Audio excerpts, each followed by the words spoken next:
Welcome to the lecture series on Introduction to Indian Philosophy.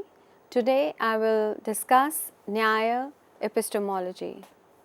As you know, there are 6 systems that come under the category of Astika Darshana, or those that accept the authority of the Vedas, and Nyāya Darshana of sage Gautama is the one which is generally studied first. It is coupled with the Vaisheshika Darshana of Kanada, and the two are considered unified as Nyāya Vaisheshika system. However, the unique features of the Nyāya system make it special, and which is why Kanada, the founder of Vaisheshika system, endorsed most of its features. Now, Nyāya school is recognized as logical and methodological, whereas the Vaisheshika school is recognized as metaphysical. Let us understand why. The first verse of the Nyāya Sutra states, Pramana Prameya Samshaya Prayojana Drishtanta Siddhanta Avayava Tarka Nirnaya Vada Jalpa Vitanda Hetva Chala Jati Nigraha Sthananam Tattva Jnana Nishreyasa Adhigamaha.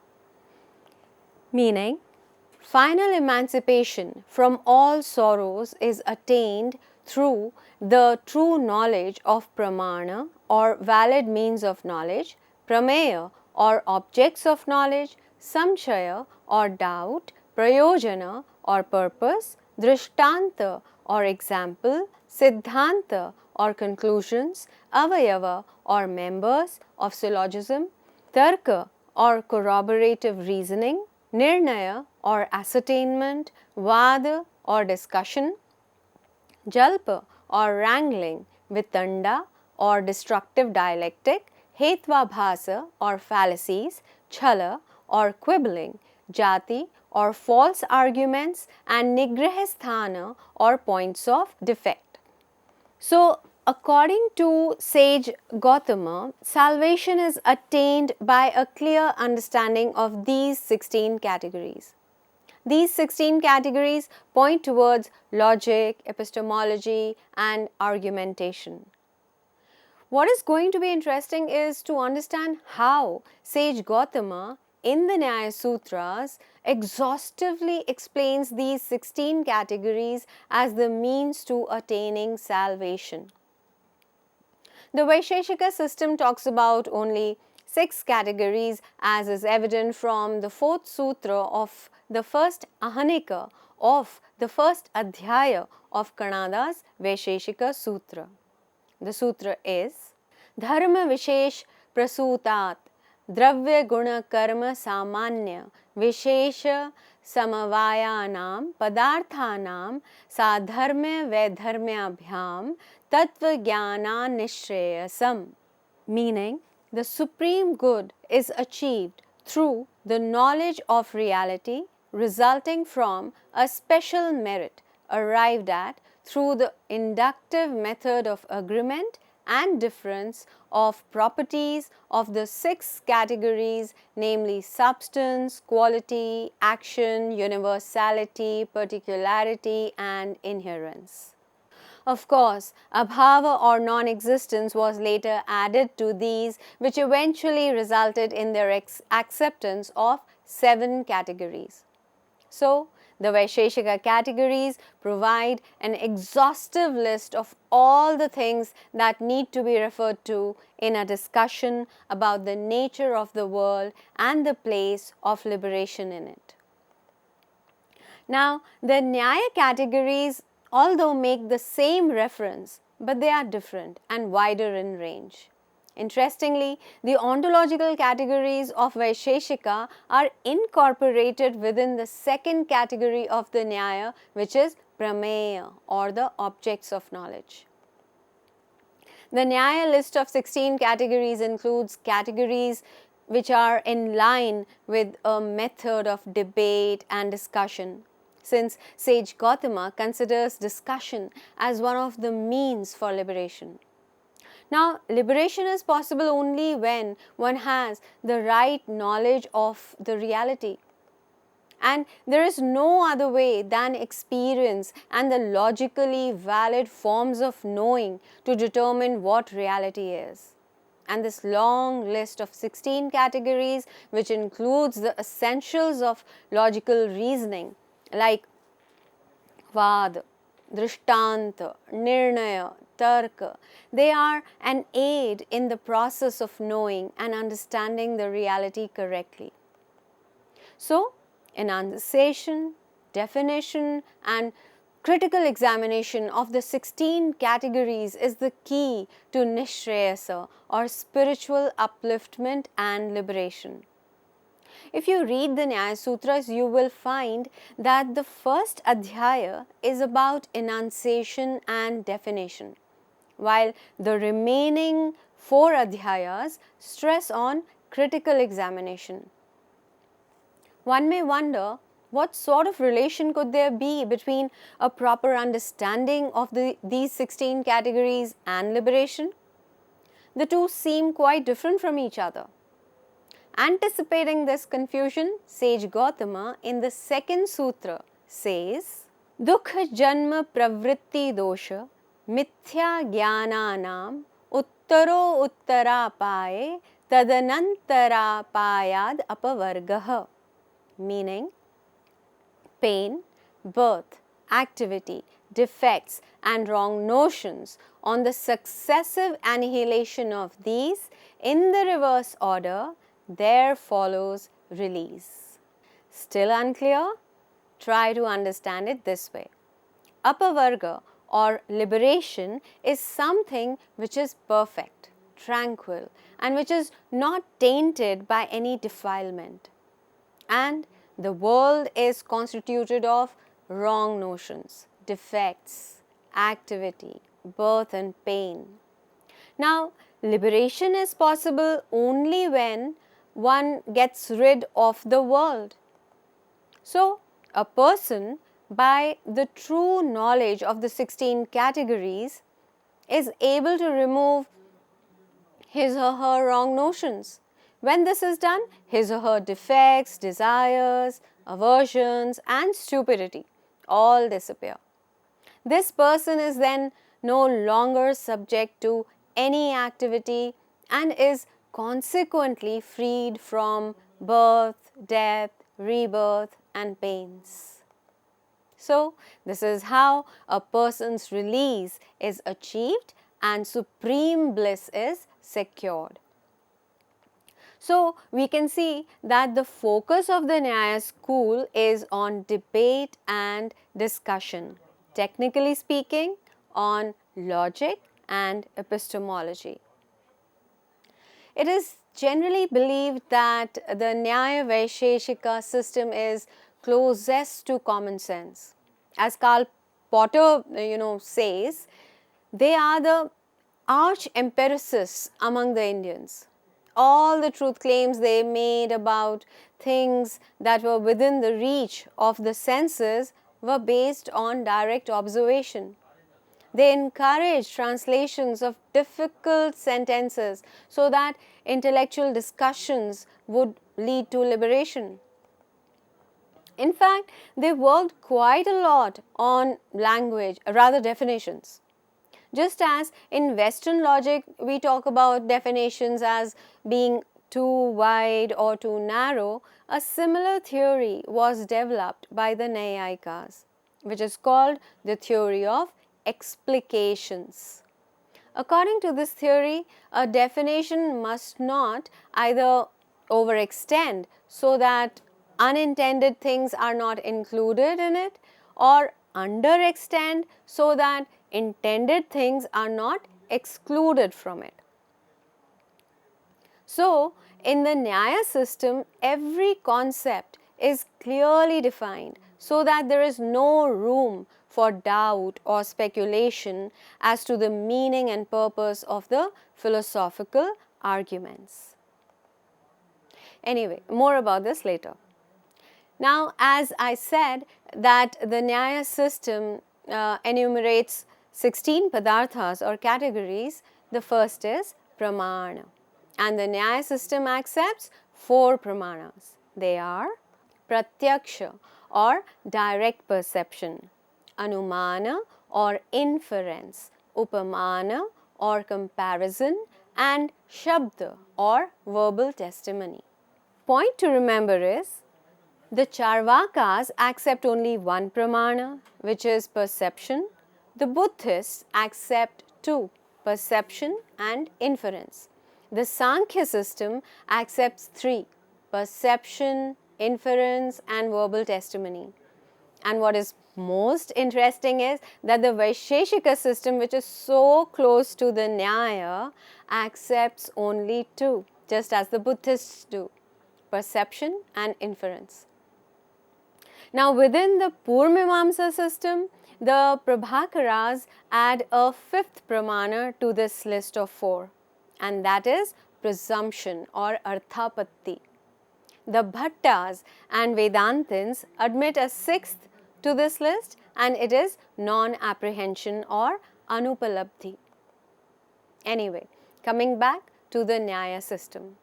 So, according to the Nyaya system, there are four pramanas: pratyaksha, anumana, upamana, and shabda.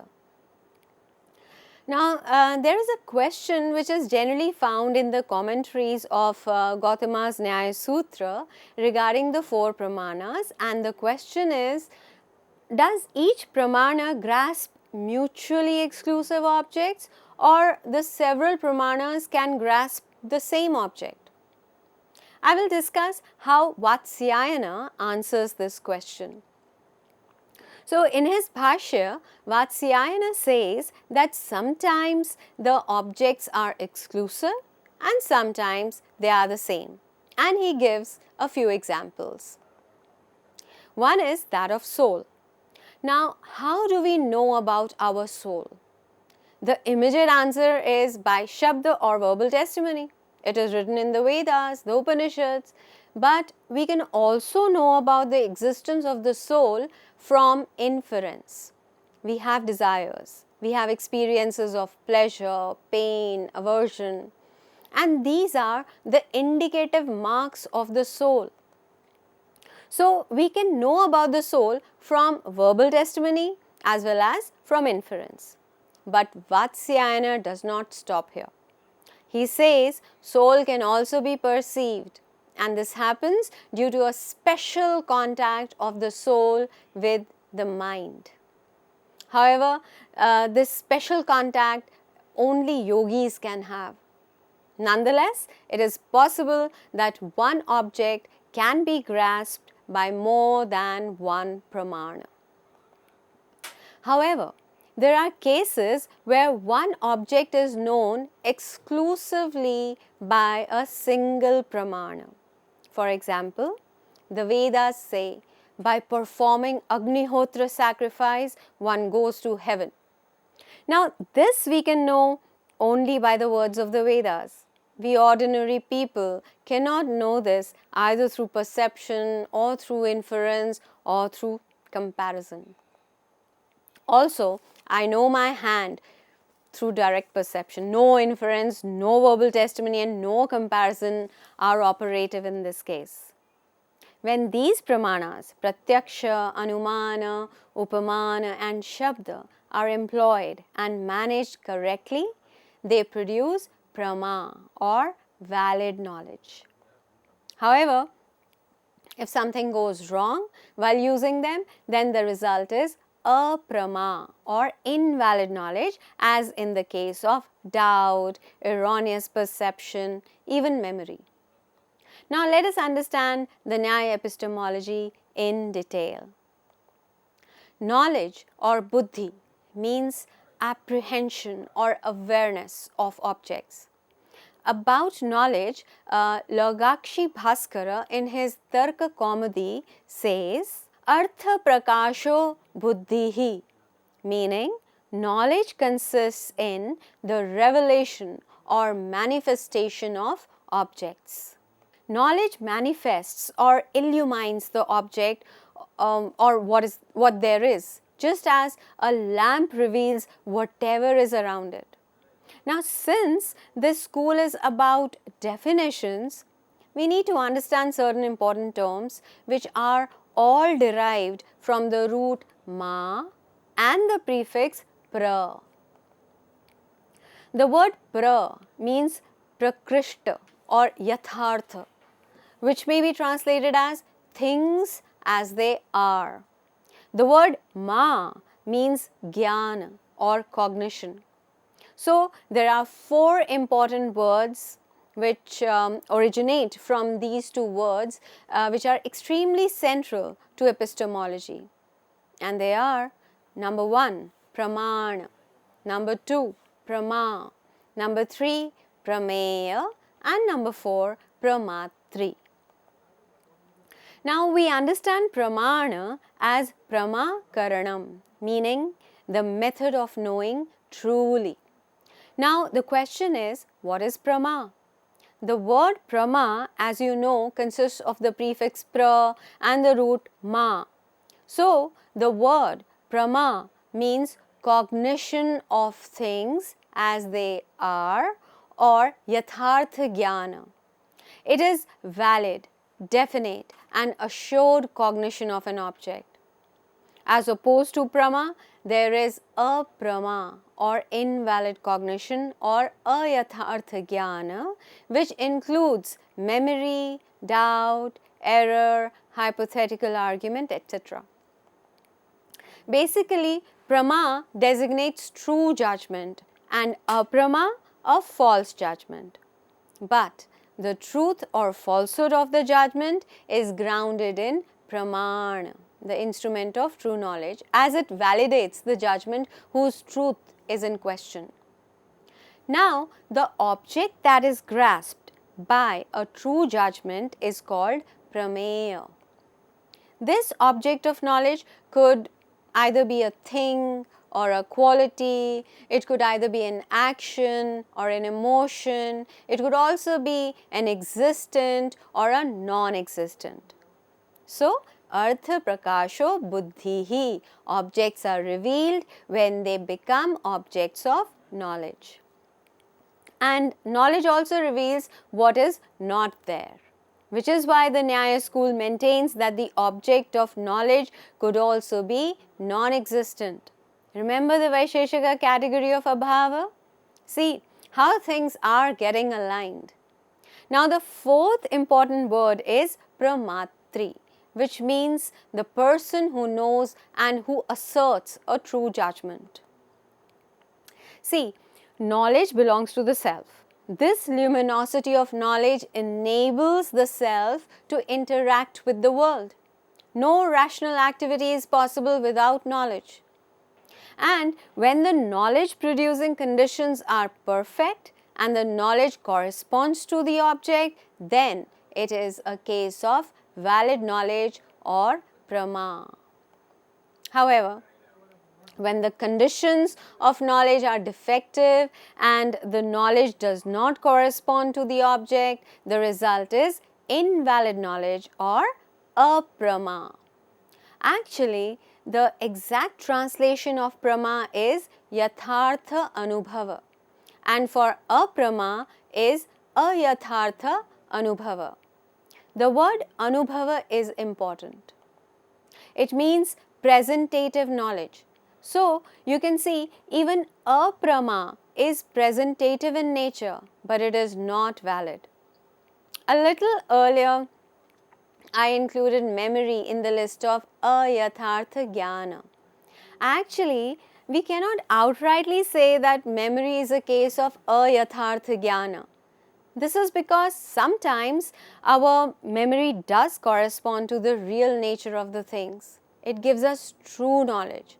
So, it may be yathartha or ayathartha depending on whether it corresponds to the real nature of things or not. But it definitely is not presentative in nature, and which is why it is not prama or yathartha anubhava. You will be surprised to know that the Vaisheshika system accepts memory as valid knowledge. The Nyāyikas are hesitant because memory does not correspond to the actual objects and therefore does not arise out of the objects themselves. There is no cognition of the given object or objects in memory. Rather, there is recognition of what was given in the same form and order in which it once existed in the past and which has now ceased to exist. In fact, in the case where the object is perceived and then straight away remembered, so that what is perceived and what is remembered refer to the same object and are even spoken of as equally true, yet the Nyāya would say that memory or the remembered object borrows its validity from the preceding perception which gives rise to it. So, on all accounts, memory fails to give us yathartha anubhava, so it is not a case of prama, and therefore it is not a case of pramana either. However, doubt, error, hypothetical argument are to be considered differently. They are not to be treated like memory, but they are of course cases of ayathartha anubhava. Now, the Naiyayikas are fully aware of the fact that cognitions which do not accord with the real nature of the objects may not always be erroneous or false. These cognitions may not make any truthful claim. They may not lead to any definite assertion. They may not be true, but they may not be false either.